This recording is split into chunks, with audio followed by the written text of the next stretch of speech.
want to be clear about something before I get into this. I'm not telling you this because I think you'll believe me.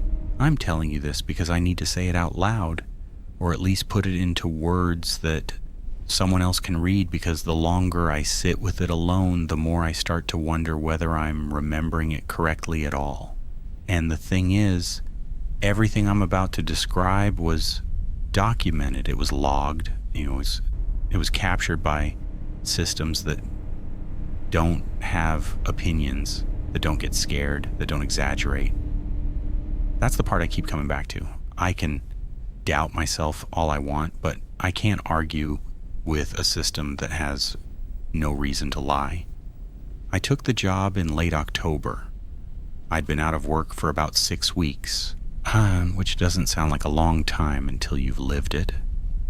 And I was getting to that point where you start lowering the bar on what kind of work you'll accept.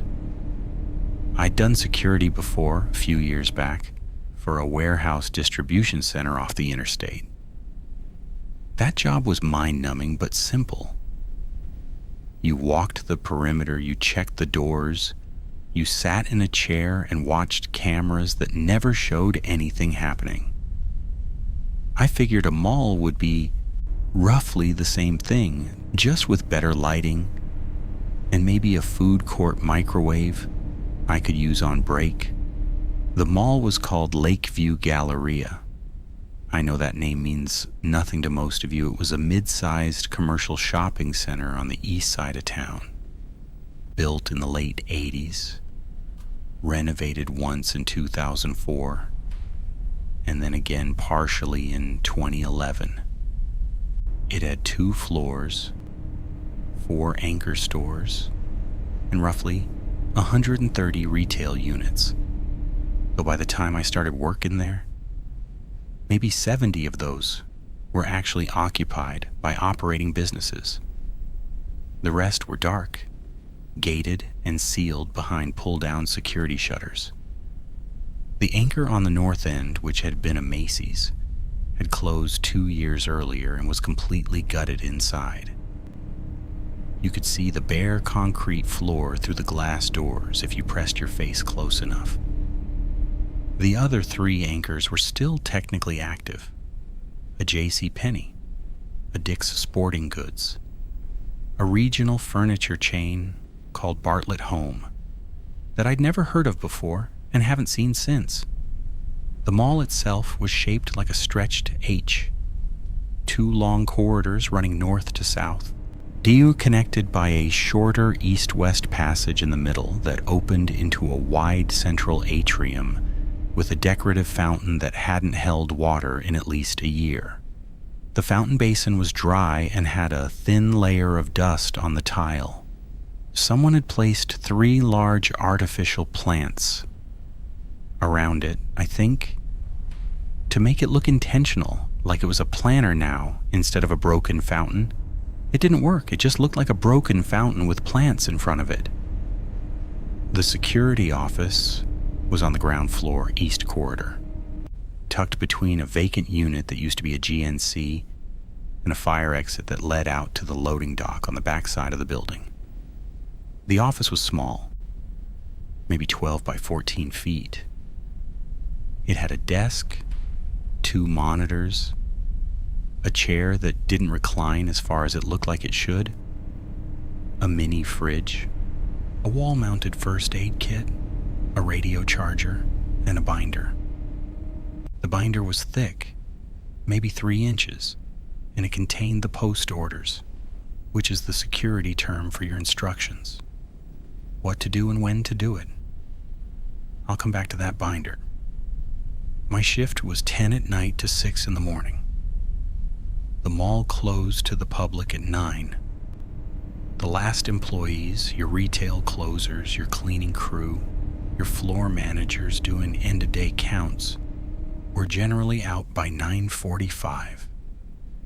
By 10, the building was supposed to be empty. My job was to make sure it stayed that way. The first few nights were exactly what I expected.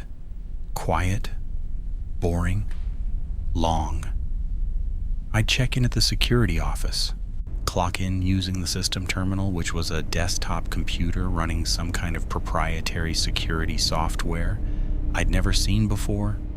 It wasn't a brand I recognized. The interface was plain, mostly gray and dark blue, with a toolbar across the top and a series of tabs along the left side. The tabs were labeled things like access log, zone status, occupancy, patrol schedule, incident report, maintenance, and system. I was trained on the basics during a single 4-hour orientation shift with an outgoing evening guard, a guy named Dennis who seemed perfectly pleasant and completely uninterested in explaining anything beyond the bare minimum. Dennis showed me how to clock in and out, how to log a patrol, how to pull up camera feeds on the monitors, and how to file an incident report if anything happened. He showed me the patrol route, which was a full loop of both corridors on both floors, plus a check of each anchor entrance, each fire exit, and the loading dock. And the whole loop took about 45 minutes if you walked at a normal pace and didn't stop to check anything. You were supposed to do it 3 times per shift, once at 11, once at 2, and once at 5. Between patrols, you were in the office, monitoring the system. I asked Dennis if anything ever happened. He said no. I asked him how long he'd been working there. He said he hadn't been working there long. I asked him why he was leaving. He said he'd found something closer to home. I didn't think anything of those answers at the time.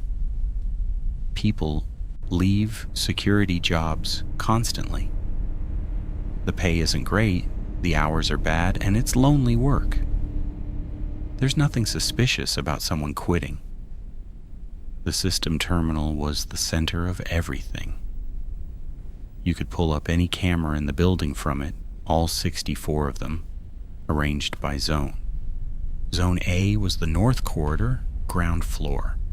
Zone B was the north corridor, upper floor.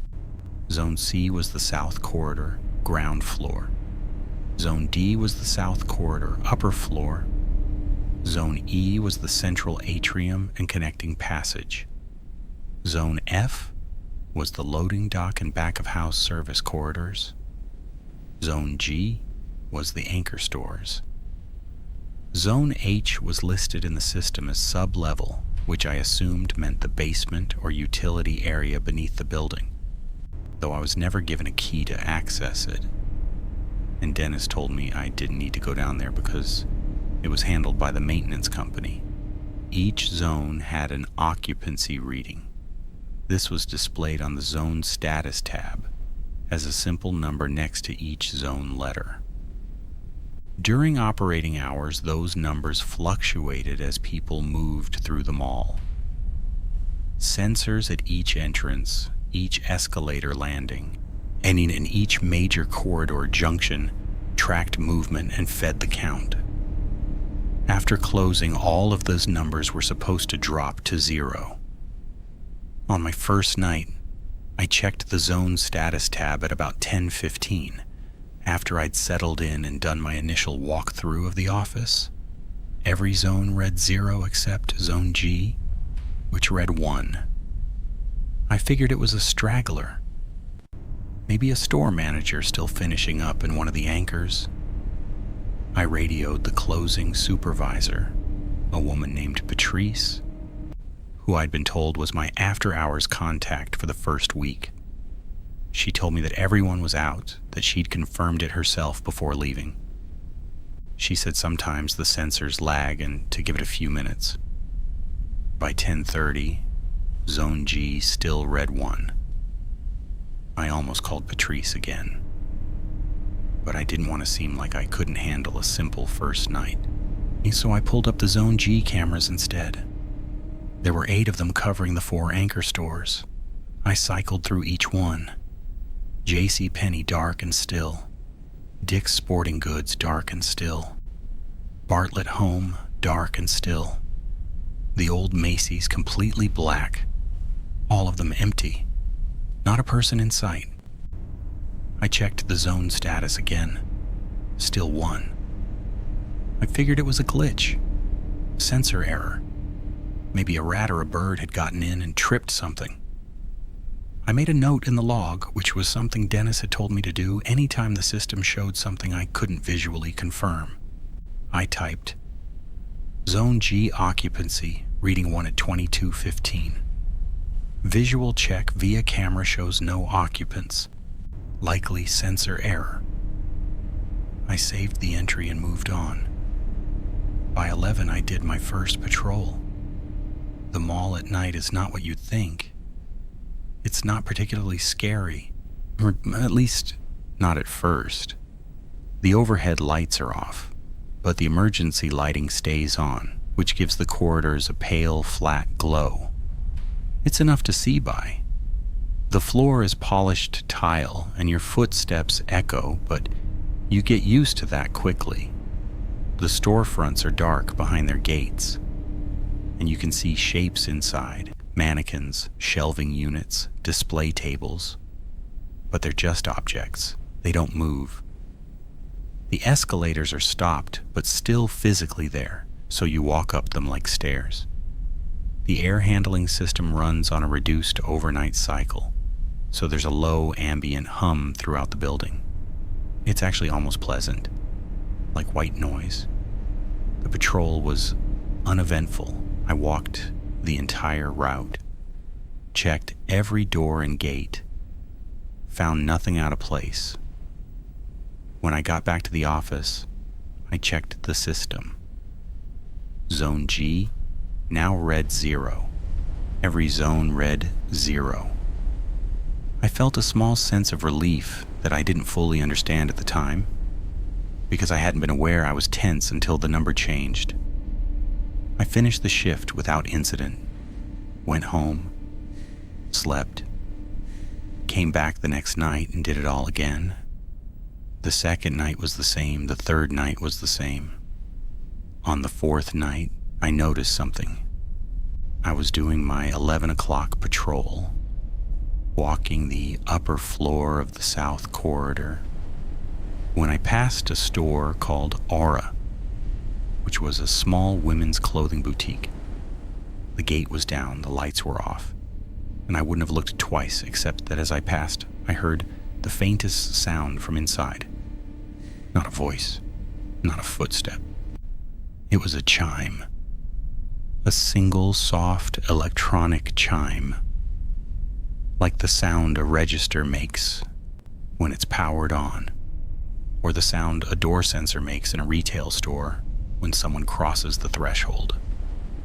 Just one tone, clean and brief, and then nothing. I stopped. I stood in front of the gate and looked inside. The store was maybe 800 square feet, not large. I could see most of it from where I stood. Racks of clothing, a checkout counter with a dark register, a back wall with a doorway that probably led to a stockroom. Nothing was moving, no lights were on. I waited for maybe 2 minutes. The sound did not repeat. I went back to the office and checked the access log for Aura, because every store unit in the mall had an individual access record that showed when its gate was opened or closed, and when its alarm system was armed or disarmed. The log for Aura showed the gate closed at 9:12 p.m. and the alarm armed at 9:14 p.m. Normal closing. No entries after that. But when I checked the zone status, Zone D, Upper South Corridor, read 1. I looked at the camera for that section of corridor. It showed the hallway outside Aura and several adjacent stores.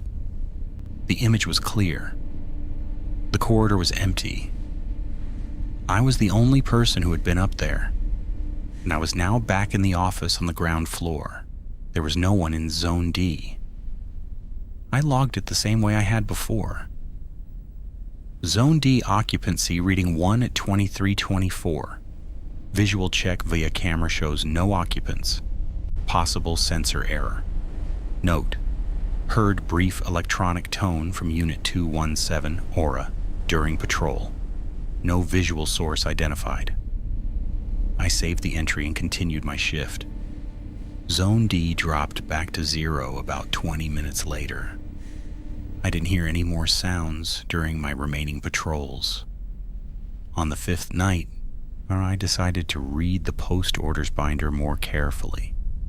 During orientation, Dennis had only walked me through the basics. How to do a patrol, how to use the system, how to handle a standard alarm activation, which mostly meant calling the police non-emergency line and waiting.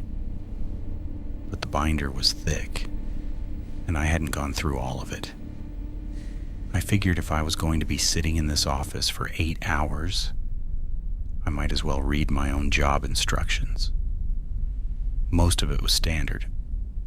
Patrol routes and schedules, emergency contact numbers, procedures for fire alarms, medical emergencies, power outages, and severe weather. A section on access control that explained how the gate and alarm systems worked for each tenant. A section on the camera system. A section on how to use the incident report form. But toward the back of the binder, past the sections that Dennis had shown me, there was a tab labeled System Protocols. This section was different from the rest. It wasn't formatted the same way. The other sections had headers, bullet points, and clear procedural language. This section was denser. The font was smaller. The paragraphs were longer. It read less like a set of instructions and more like a policy document written by someone who was being very careful about what they said and how they said it. The first paragraph of the System Protocols section stated, and I'm paraphrasing from memory because I no longer have the binder, that the Building Management System, or BMS, was the primary authority on building status. It said that security personnel were to treat BMS data as accurate unless a direct and immediate physical safety concern required otherwise. It said that discrepancies between visual observation and BMS readings should be logged, but should not be used as a basis for overriding or disabling any system function. I read that twice. What it was saying, in bureaucratic language, was that if the system told you something and your own eyes told you something different, you were supposed to believe the system. There was more. A subsection titled Occupancy Variance Procedure stated that if the BMS reported an occupancy count that could not be visually verified, the guard was to log the discrepancy using the standard format, continue normal patrol operations, and avoid entering any zone flagged as occupied unless directed to do so by the system or by management. The word avoid was underlined, not bolded, underlined, by hand, or as someone had taken a pen or a fine point marker and drawn a line under that single word in what was otherwise a cleanly printed document. Another subsection titled System Integrity stated that the BMS was to remain active and connected at all times during overnight hours. Under no circumstances was the system to be shut down, restarted, placed in diagnostic mode, or disconnected from the network without prior written authorization from the Property Management Office. Violation of this protocol was listed as grounds for immediate termination. That struck me as severe. In my experience, security companies are pretty relaxed about most things as long as you show up and don't steal anything. Immediate termination for restarting a computer seemed disproportionate. And the last subsection in the System Protocols section was titled Legacy Readings. This one was short, only a single paragraph. It stated that the BMS may occasionally generate readings that reflect historical data patterns rather than current conditions. These readings, it said, are a known characteristic of the system architecture and do not indicate a malfunction. Personnel should log legacy readings using the standard format and continue normal operations. Legacy readings. That was the phrase they used? I didn't know what it meant. I still don't, not really. But I wrote it down on my phone because something about the way it was worded bothered me. It was too careful. It was an explanation that didn't actually explain anything. And it was the kind of language you use when you want to acknowledge that something is happening without admitting what that something is. After reading the binder, I went back to the system terminal and opened the log archive. The log went back months. Hundreds of entries from previous guards, each one formatted the same way. Date, time, zone, observation. I started reading through them.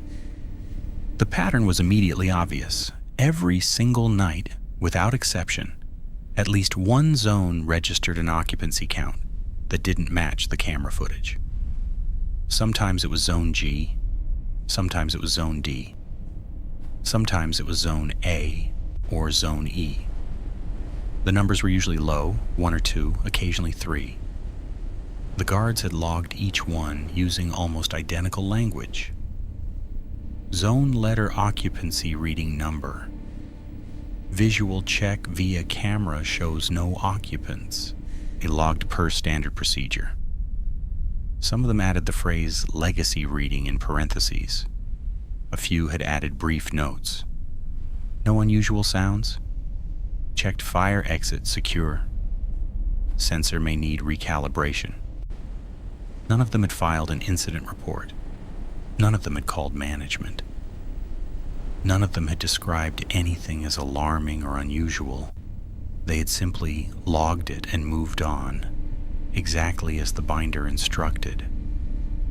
Reading those entries, dozens and dozens of them stretching back over months, I felt something I can only describe as discomfort, not fear. Just a slow settling awareness that something was off and that everyone who'd encountered it had been trained to treat it as normal. I went back further in the log. The earliest entries I could access were from about 9 months before I started. The guard at that time was someone whose name appeared in the log as R. Vasquez. The entries from Vasquez were thorough and professional. Standard patrol logs, standard occupancy notes, nothing unusual. But about 3 months into Vasquez's entries, the tone changed slightly, not dramatically. You wouldn't notice it unless you were reading them in sequence. The notes got shorter, more clipped. The occupancy variances were still being logged, but Vasquez stopped adding the reassuring context. No more sensor may need recalibration. No more no unusual sounds, just the bare facts. Zone, number, visual check negative logged. Then one entry dated about 4 months before I started read, Zone H occupancy reading 2. No camera feed available for Zone H. Unable to visually confirm. Logged per standard procedure. You'd been requested maintenance check via email.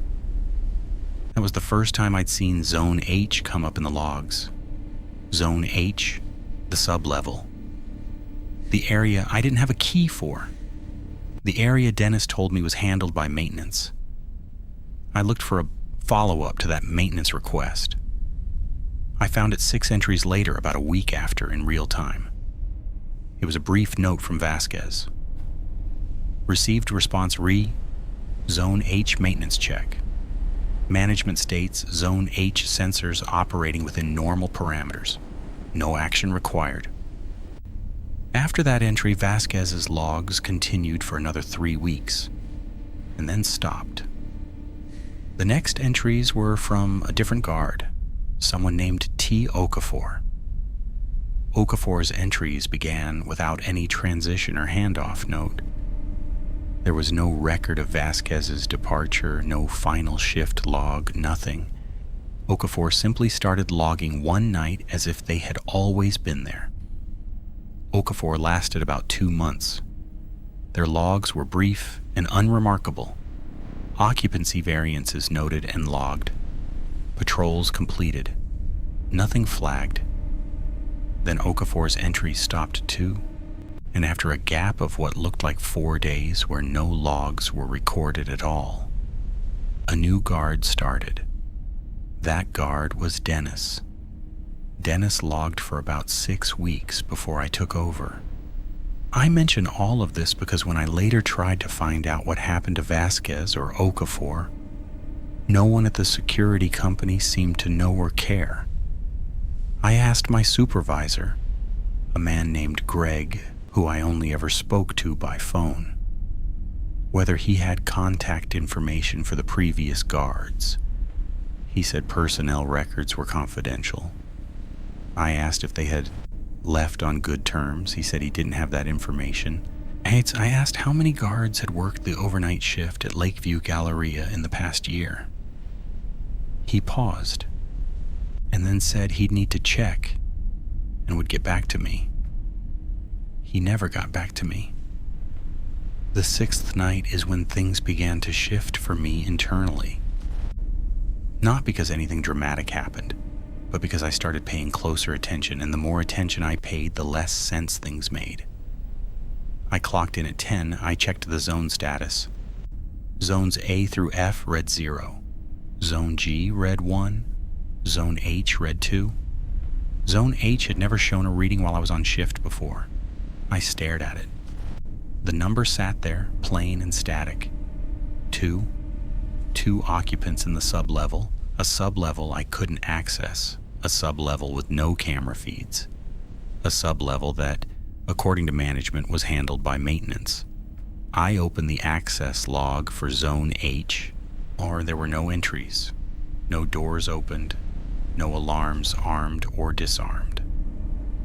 According to the access system, nobody had entered or exited Zone H.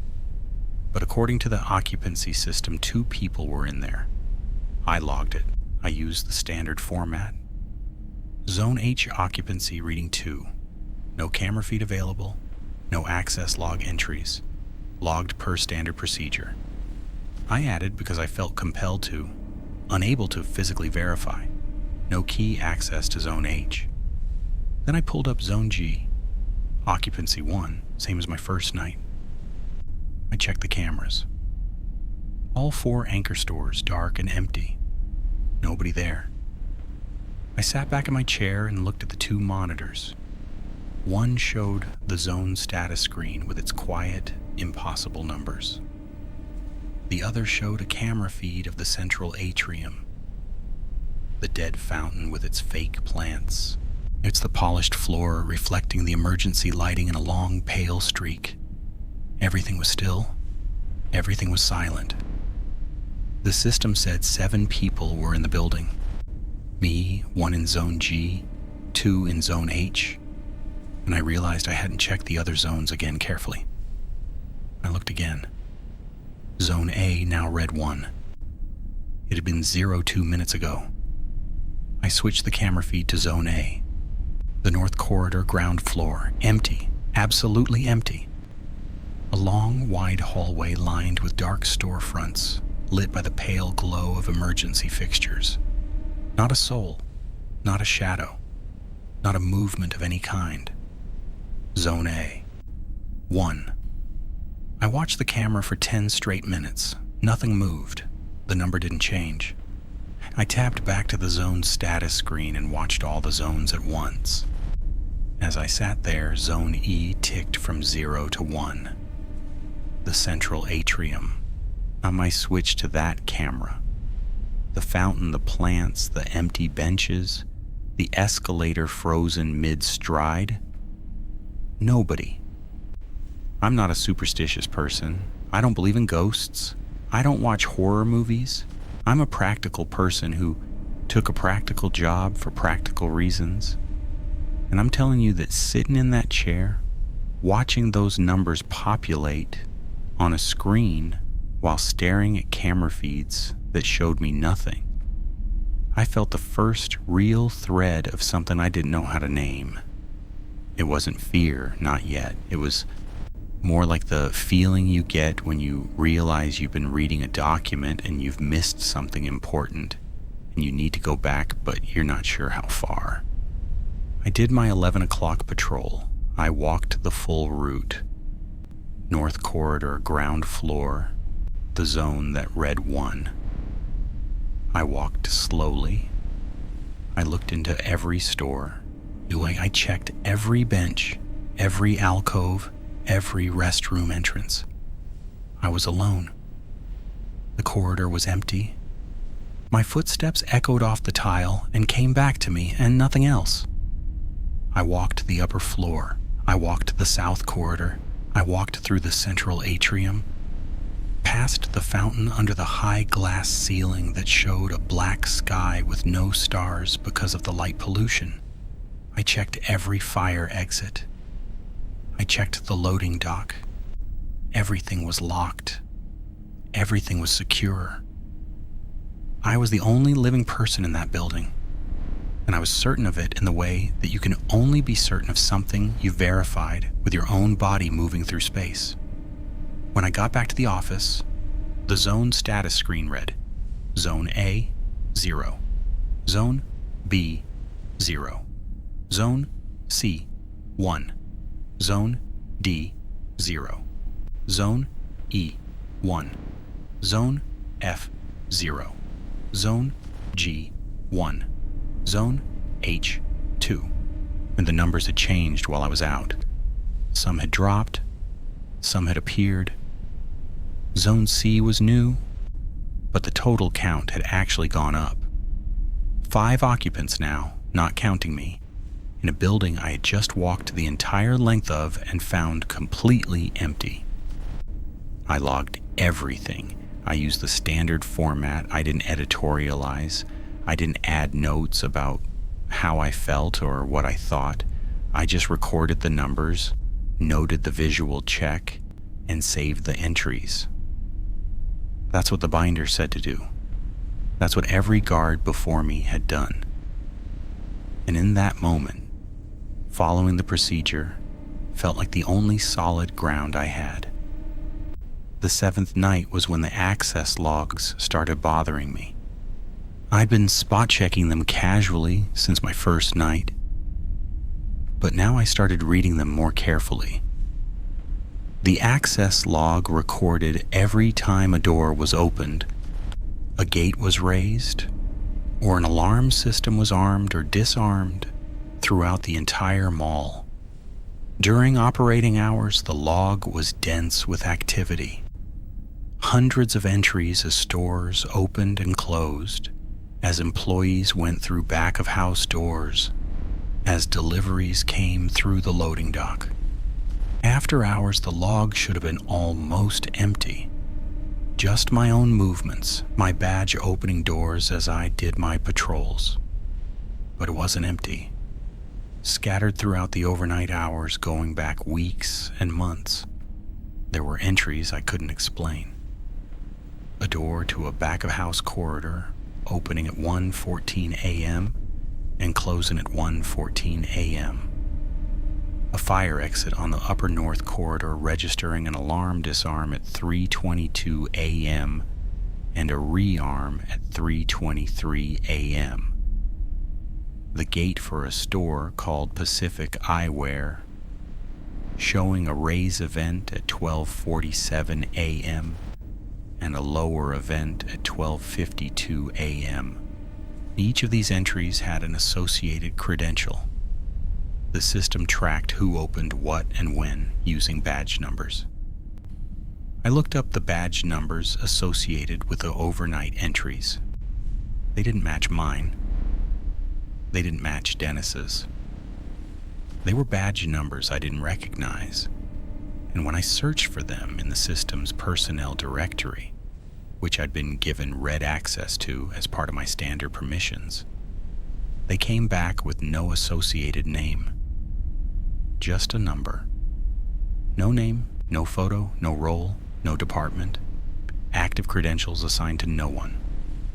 Or rather, I should be more precise. The credentials were active. The system recognized them as valid.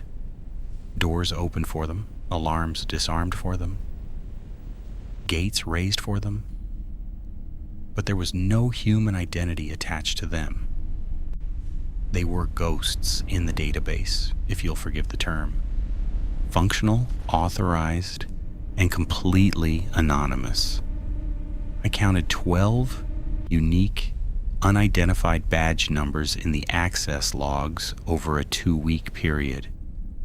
12 badges that didn't belong to anyone, opening doors and gates in a mall that was supposed to be empty. I should have reported this. I know that. But reported it to whom? My supervisor, Greg, who never returned my calls about the previous guards. Management, who had written a policy instructing me to treat system data as authoritative and not to question occupancy readings. The binder was clear. Log it and continue. That's what the procedure said. And something in me, something professional or maybe just something cowardly, decided to follow the procedure. But I started keeping my own notes. Not in the system. In a small notebook I brought from home. I wrote down the badge numbers, the times, the doors. I started mapping them. Over the next several nights, a pattern emerged.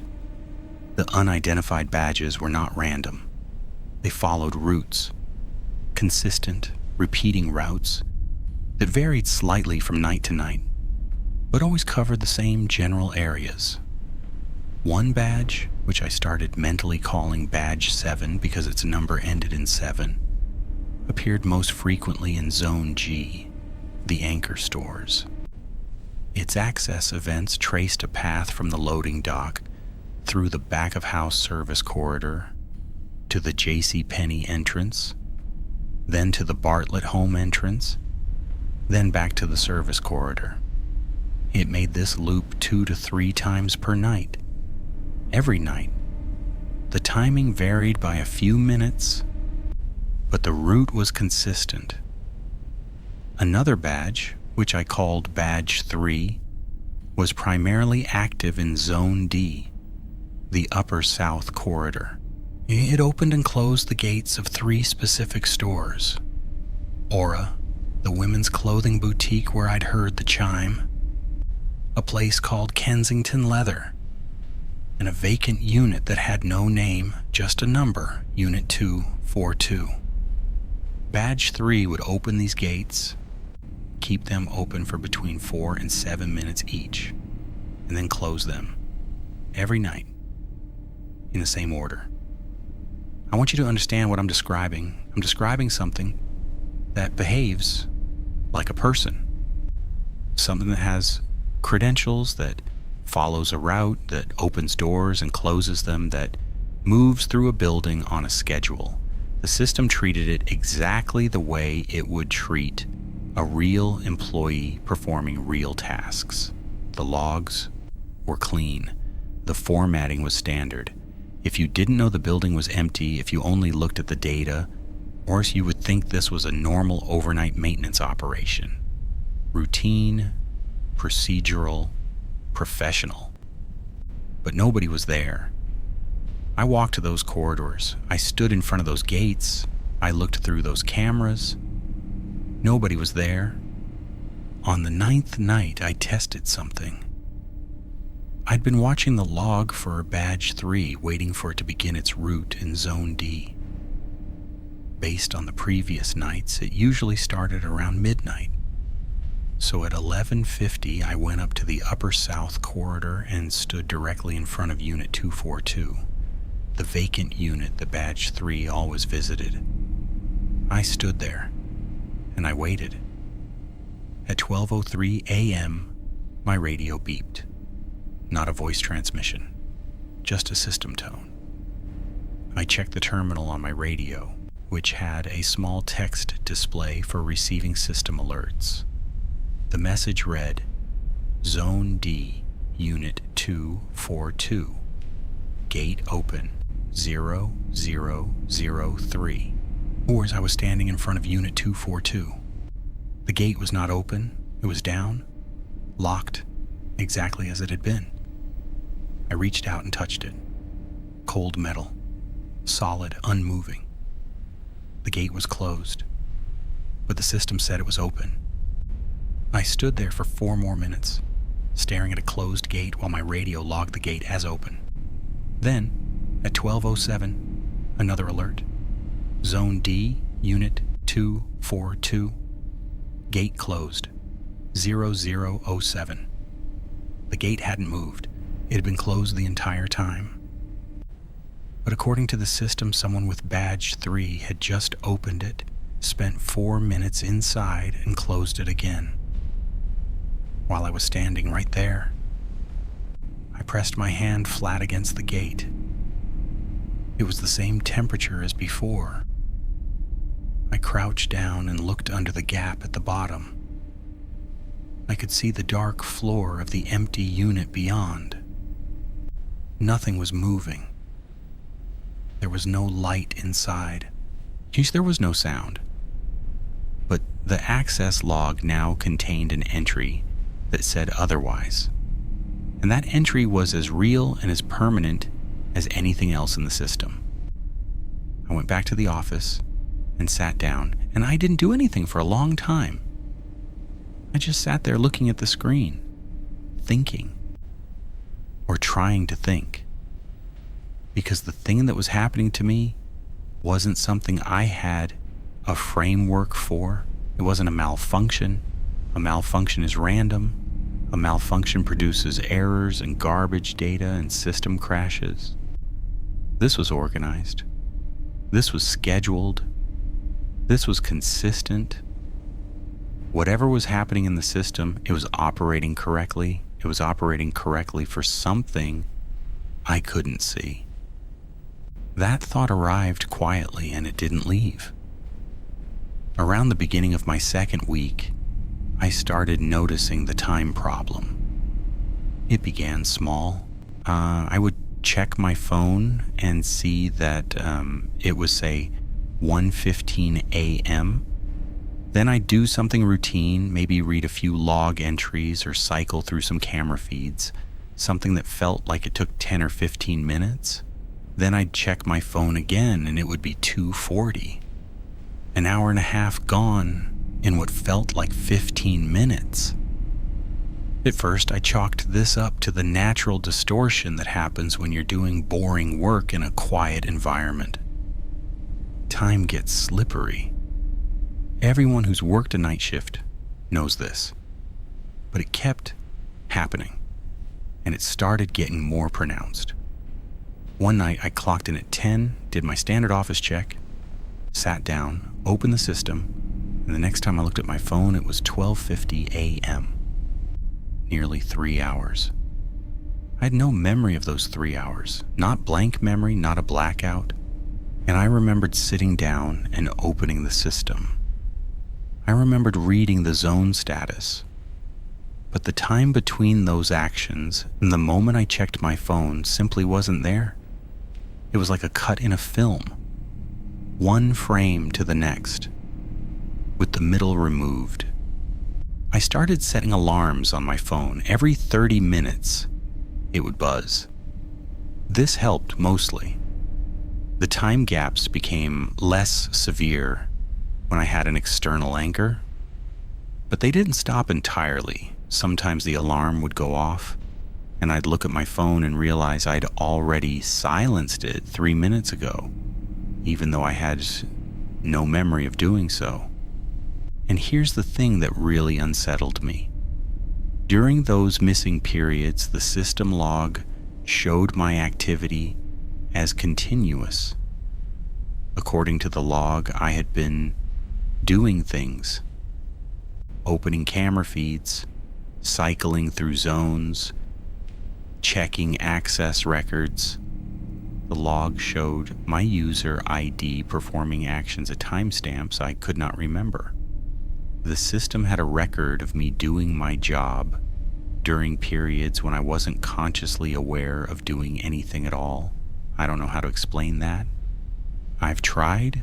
I've considered that I was falling asleep and the log was just showing automated cycling, but the system didn't have an auto cycle function. Every camera switch, every tab change, every log query required a manual input. Someone was making those inputs. The system said it was me. Around this same time, I started finding things during my patrols that I couldn't easily categorize. Not dramatic things, not objects that shouldn't exist or messages written on walls. Nothing like that, just small details that felt wrong in a way I couldn't articulate. A bench in the central atrium that I was certain had been against the east wall was now against the west wall, not a different bench. The same bench, same scuff marks on the legs, same small chip in the seat. I'd sat on it during my break 2 nights earlier. It was on the other side of the atrium now, about 40 feet from where it had been.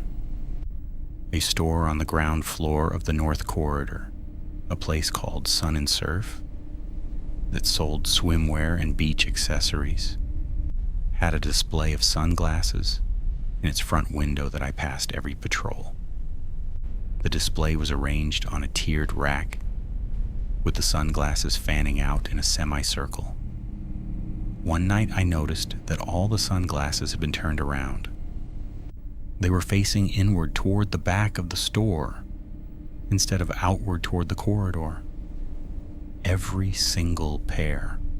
I stopped and stared at this for a long time. It could have been done by the staff before closing for some reason. Maybe they were rearranging the display.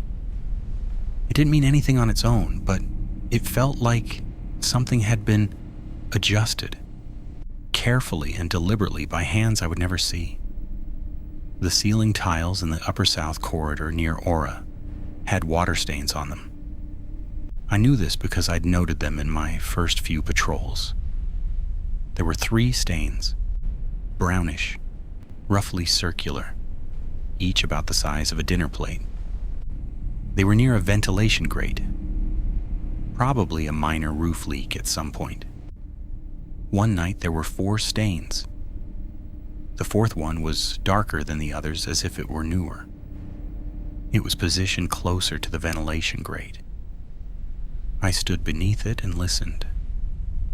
No dripping, no moisture. Like the ceiling tile was dry to the touch when I reached up and pressed my fingers against it. But the stain was there, and it hadn't been there before. None of these things were frightening in isolation. None of them were proof of anything. They were just details that didn't line up with what I remembered.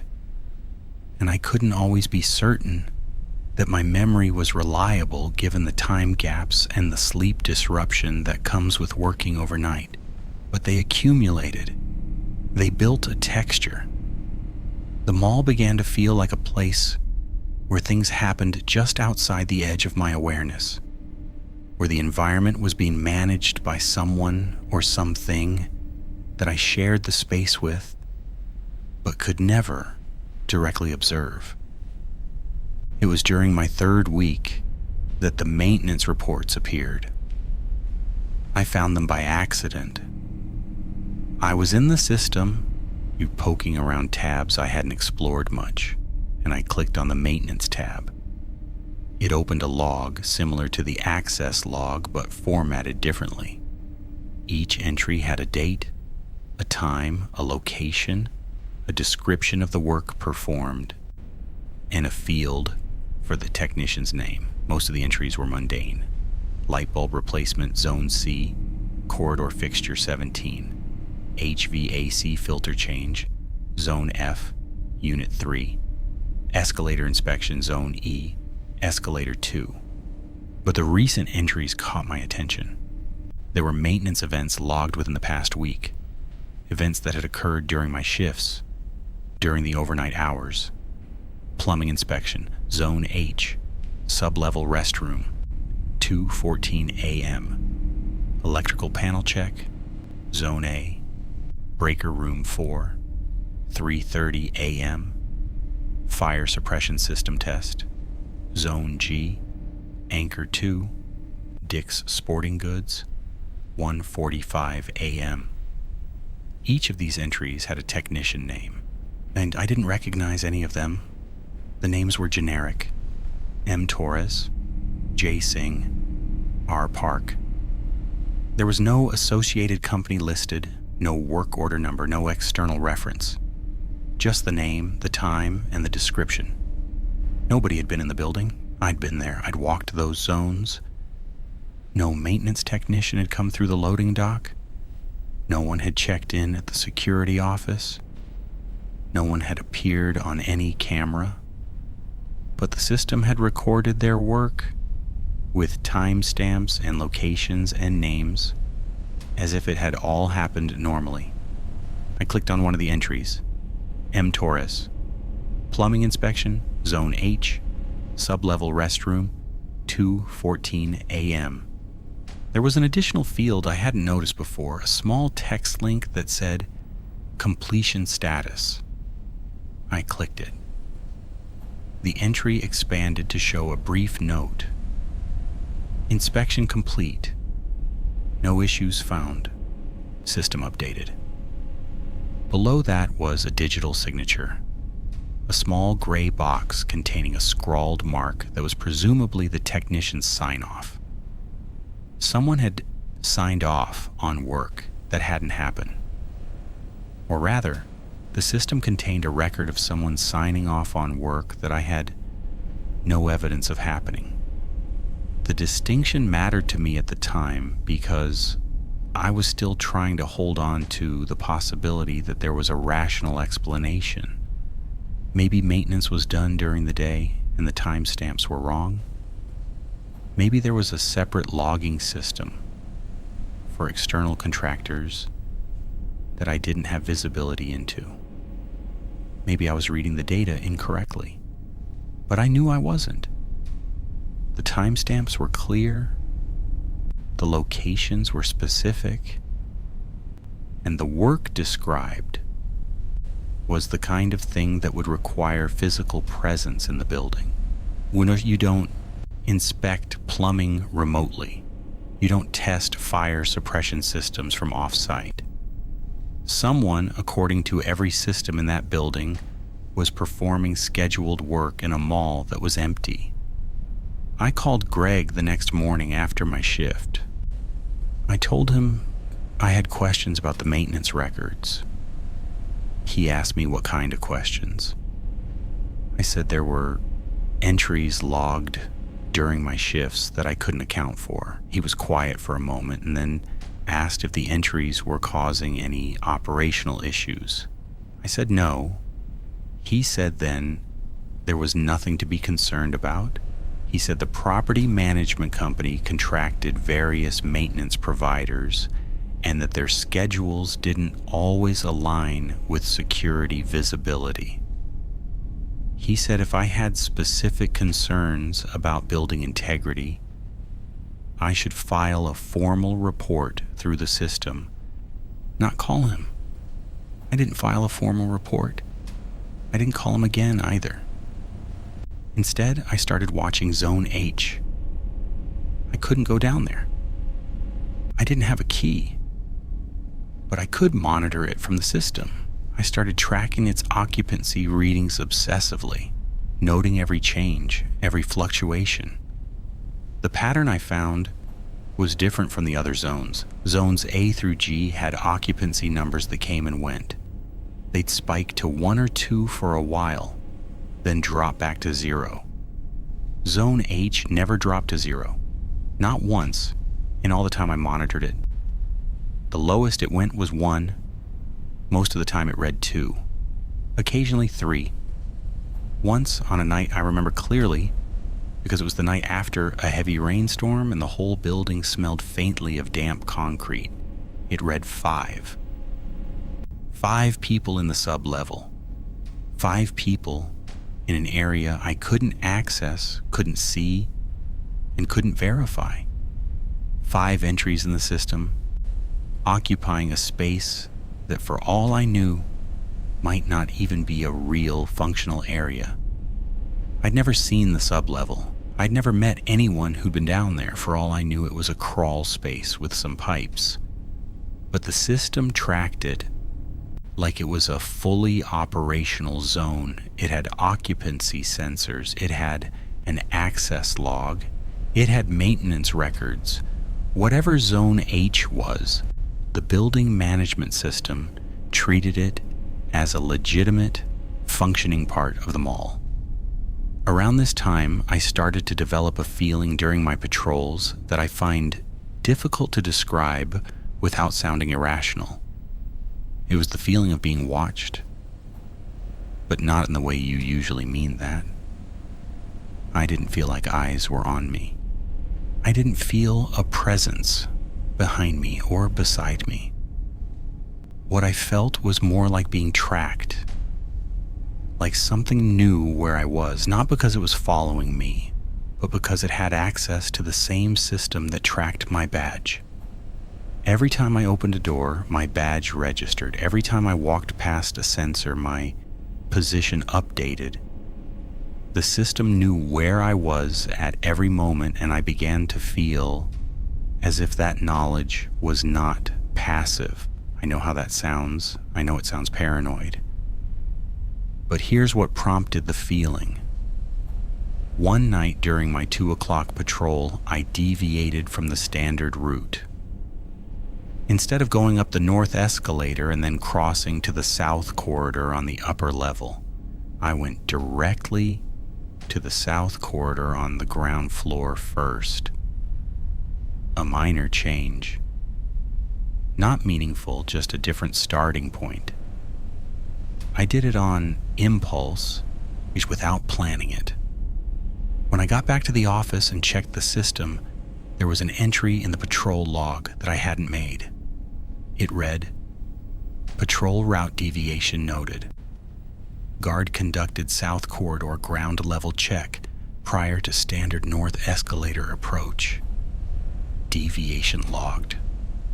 No action required." I didn't write that. I didn't log that. The system had generated it automatically. It knew I'd deviated. It had described the deviation accurately.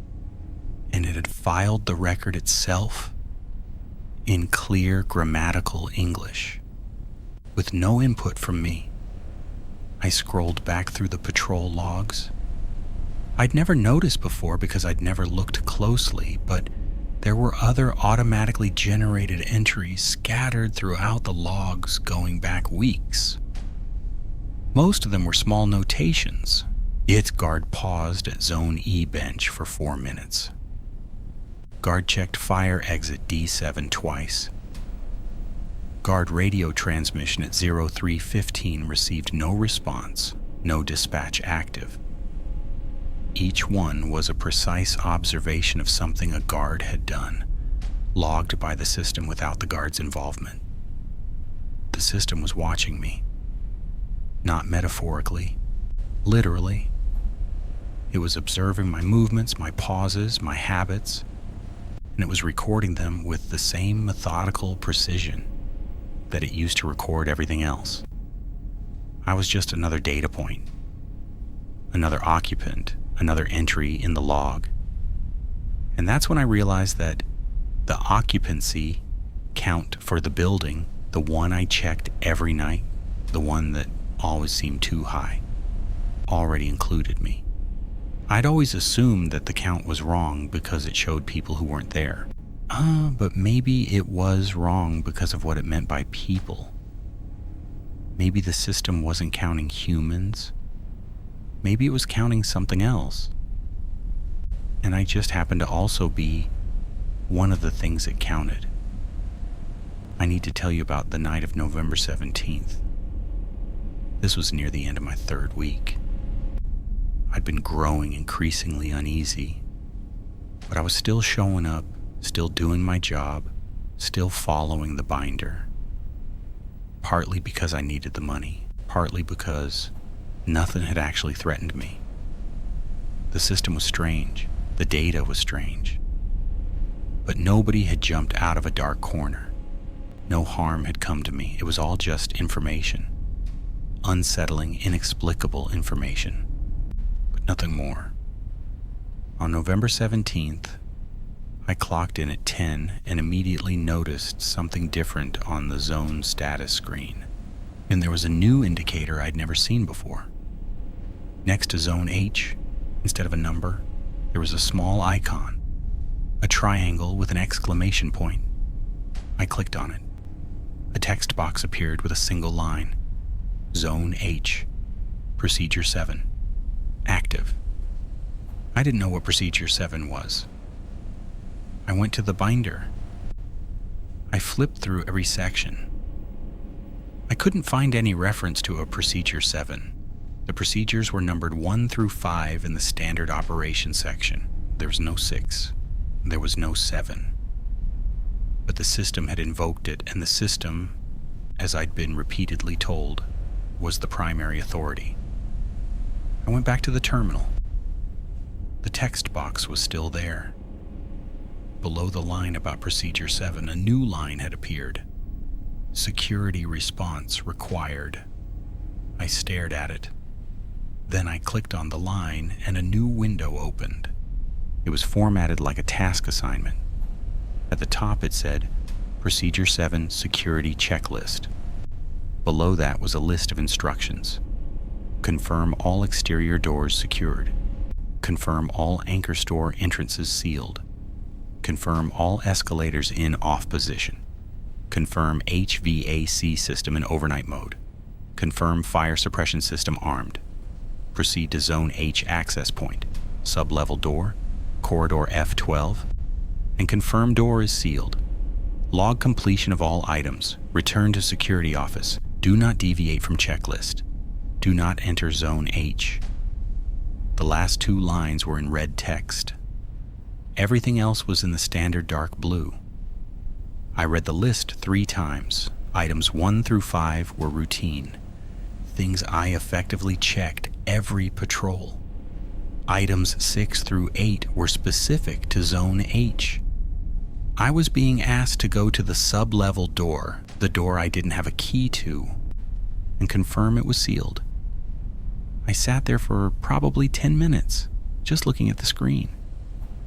I could feel my heartbeat in my fingertips, which is something that only happens to me when I'm genuinely afraid. Not anxious, not nervous, afraid.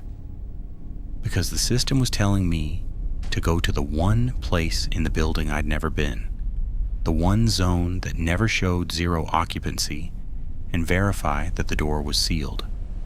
Not open it, confirm it was sealed. As if the most important thing was that whatever was in there stayed in there. I almost didn't do it. I almost just logged it as complete without actually going. But the system tracked my badge. It knew where I was. If I logged the checklist without my badge registering at corridor F12, there would be a discrepancy. And I had a feeling, based on everything I'd observed, that the system did not tolerate discrepancies. So I went. Corridor F12 was in the back of house area behind the loading dock. It was a service corridor, narrow and functional, with bare concrete walls and fluorescent tube lighting that buzzed at a frequency just below comfortable. The floor was unpainted concrete. The air was cooler back there, and it smelled like a mix of cardboard and something faintly chemical, like cleaning solvent. I walked past a row of locked storage rooms, past a shuttered freight elevator, past a junction box the size of a refrigerator that hummed steadily. At the end of the corridor, there was a door. It was a steel door painted gray with a small wire mesh window at eye level. There was no sign on it, no label, no room number. Just a door with a heavy-duty deadbolt and a badge reader mounted on the wall to the right. The badge reader had a small LED light on it. The light was green. Green means unlocked. I stood there, looking at that green light, and I understood something with perfect clarity. I could open this door. The system had unlocked it. Whether for me or for someone else, or for whatever Procedure 7 was, the door was open. I could push through it and see what was in Zone H. I could answer every question that had been building in me for 3 weeks. But the checklist said to confirm the door was sealed. And the checklist said in red text, "Do not enter Zone H." I put my hand on the door. The metal was cold, but not unusually so. It was just a door. Through the wire mesh window, I could see a small landing and the top of a staircase leading down, because the stairwell was lit, which surprised me. Pale fluorescent light, same as the corridor I was standing in. I could see the first 6 or 7 steps, and then the staircase turned and I couldn't see any further. There was nothing remarkable about what I could see. Concrete steps, metal handrail, white painted walls, clean, well-maintained. I listened. There is a particular quality of silence that you learn to identify when you work security in an empty building at night. It's not the absence of sound, it's the presence of all the small sounds that normally get masked by human activity. The hum of electrical systems, the settling of building materials, the rush of air through ducts. I could hear all of those things, and they were normal. But beneath them, or maybe between them, there was something else. A rhythm. Very faint. Very slow. Not mechanical, or at least not mechanical in a way I could identify. It was almost like breathing. A long, slow intake of air, a pause, and then a long, slow release, but vast, as if the entire sublevel were a set of lungs and I was standing at the throat. I stepped back from the door. The green light on the badge reader turned red. The deadbolt engaged with a heavy thunk that I felt through the floor. I don't know if it locked because I stepped away from it or if it locked because I had stood there for the right amount of time. I don't know if the system interpreted my presence as the confirmation it wanted, or if something else triggered the change. All I know is that one moment the door was unlocked, and the next moment it wasn't, and I had not touched anything. I walked back to the security office. I sat down, and I looked at the screen. The Procedure 7 checklist had been updated. Every item was now marked with a green check, including item 6. Confirmed door is sealed. Checked. Complete. Logged. But I hadn't checked anything. I hadn't pressed any button or scanned any badge or entered any confirmation. The system had logged my completion of the checklist on its own, based on, I presume, my physical proximity to the door and my badge's movement through the corridor. The Procedure 7 indicator next to Zone H was gone. The zone status had returned to its normal display. Zone H, 2. I sat in that chair for the rest of my shift without doing anything. I didn't do my remaining patrols. I didn't check the cameras. I didn't read the logs. I sat there and stared at the dark monitor and waited for 6 o'clock. And when it came, I clocked out and I left. But before I left, something happened that I need to tell you about because it's the part that made me stop going back.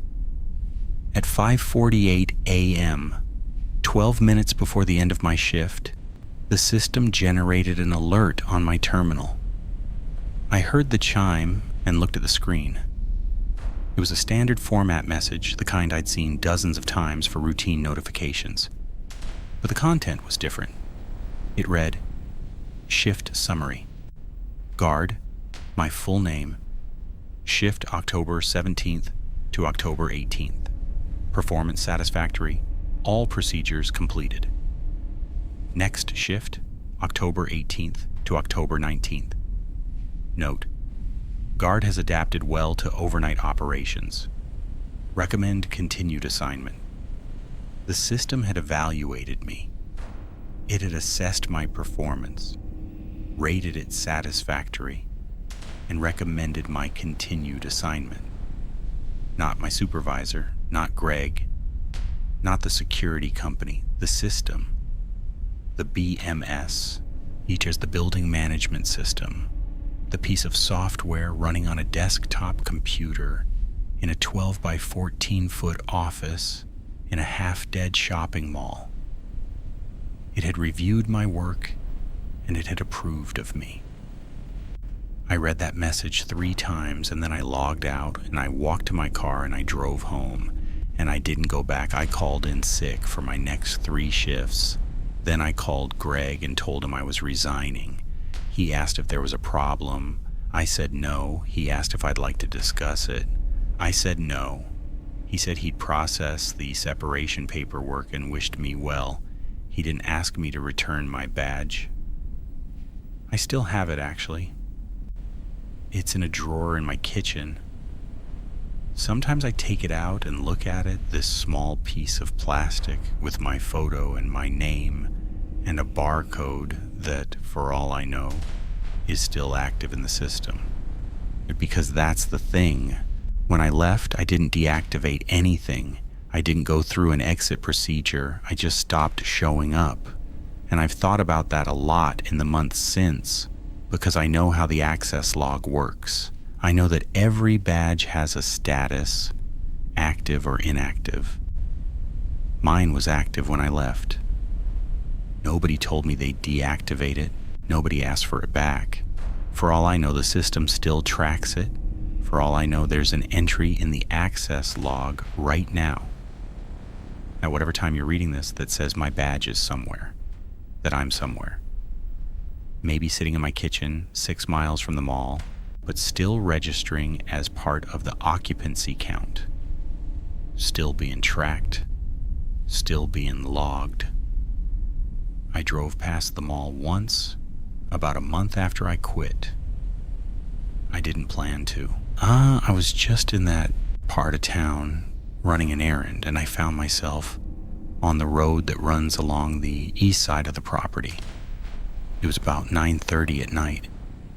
The mall had just closed. The parking lot was almost empty. Just a few cars near the employee entrance, probably the closing staff finishing up. The building was lit from within by the emergency lighting, that same pale glow I knew so well, visible through the high windows of the atrium. I pulled over and sat in my car for a few minutes looking at it. It looked the same. It looked like every other dead-end mall in every other mid-sized American city. It looked normal. My phone buzzed. A notification from an email I didn't recognize. The sender was listed as BMS-AUTONOTIFY, and the subject line was Shift Reminder. I opened it. The body of the email contained a single line. Your next shift begins at 2200. Please report to the security office. I deleted the email. I drove away. I didn't look back at the building, but I think about it.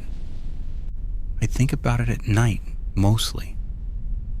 When I'm lying in bed in my apartment and the building is quiet around me, and the only thing I can hear is the hum of the refrigerator and the gentle, almost imperceptible rhythm of the HVAC system, pushing air through the vents. I think about the numbers on the zone status screen, ticking up and down in a building that was empty. I think about Badge 3 opening gates to stores that no one was inside. I think about the maintenance reports signed by people who didn't exist for work that was never done. And I think about the door to the sub-level and the green light and the sound like breathing and the way the lock engaged on its own. I think about Vasquez and Okafor and Dennis and all the guards whose names I never learned, who sat in that same chair and watched those same numbers and followed those same procedures, and then one by one stopped showing up. I think about where they are now and whether they're okay and whether they still get the emails. I think about the system, this impassive, methodical, institutional system that tracked everything and recorded everything and evaluated everything and never once produced an error. A system that reported occupancy in a building where I was alone. A system that logged the movements of people who did not exist. A system that watched me, measured me, scored me, and found me satisfactory. Yes, the mall is still open, as far as I know. It's still operating on its regular schedule. Stores open in the morning. Customers walk the corridors. The fountain basin sits dry and decorative.